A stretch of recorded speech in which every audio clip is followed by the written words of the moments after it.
Tanghali sa inyo mga kalapatids, ito na naman tayo.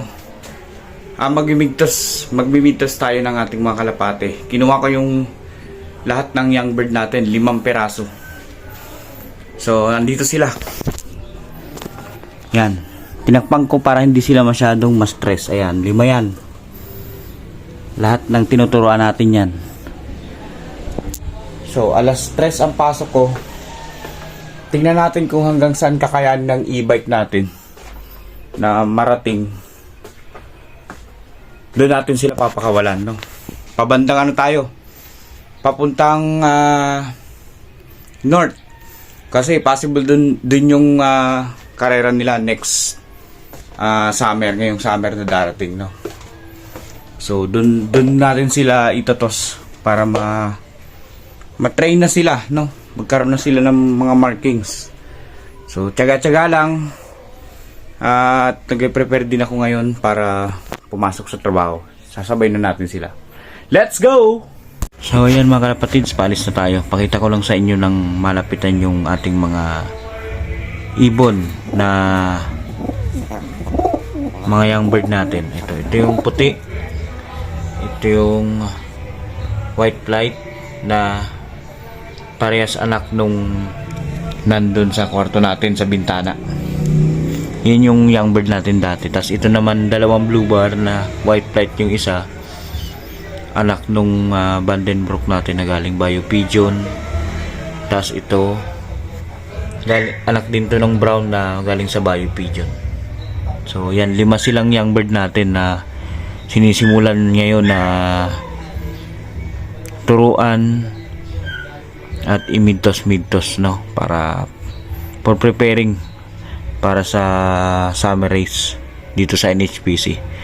So paalis na ako, alauna na, inagahan ko na lang, alas 3 papasok ko.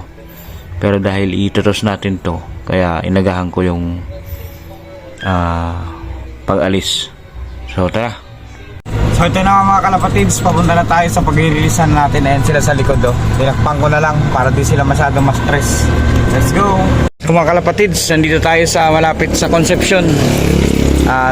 Iniba kayong lugar kasi pangit na yung lugar na pwedeng pag-releasean doon ng mga ibon natin. Naghahanap kasi ako ng malawak na pwesto para pagtusan nila, kaso lang wala eh. Kaya dito na lang. Dito, maluwag naman dito. Tayo na lang natin, no. Nakapagpahinga naman na sila. Yun na. Sana makauwi.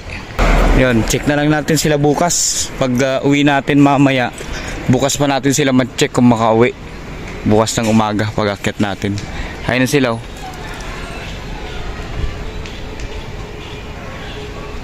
Ikot pa yung mga yun.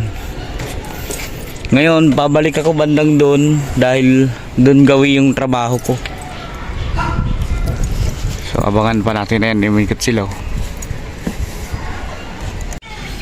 Good morning mga kalapatids. So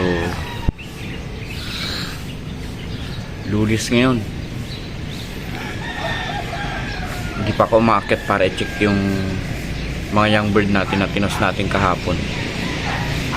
So after kong itos sila, diretso pasok ako sa trabaho ko. Hindi ko alam kung makauwi sila. Ganda ng panahon ngayon, eh. Kape pala tayo mga kalapatids.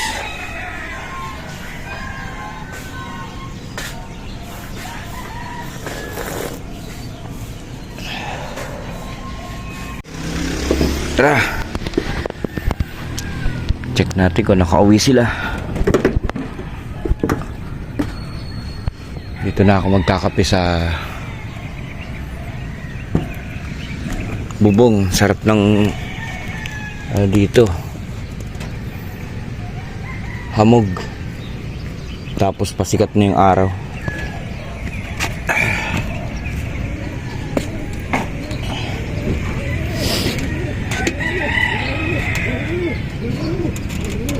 Check natin kung kompleto sila.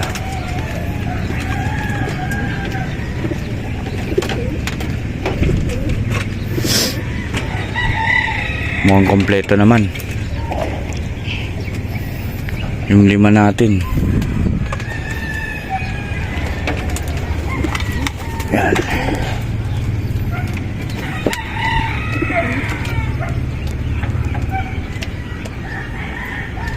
Ayun o.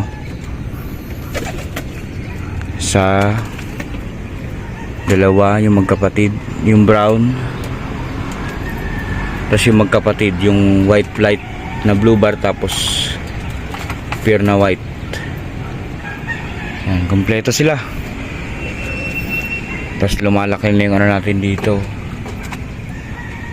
painakay natin. Ayos. Kauwi sila.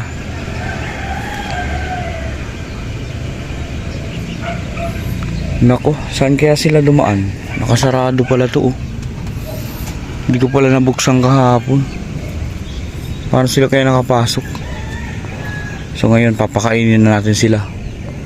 Dahil hahatid tayo sa anak ko mamaya sa school. Tapos may pasok ulit ako alas 2 ng hapon. Hindi ko muna sila itotos.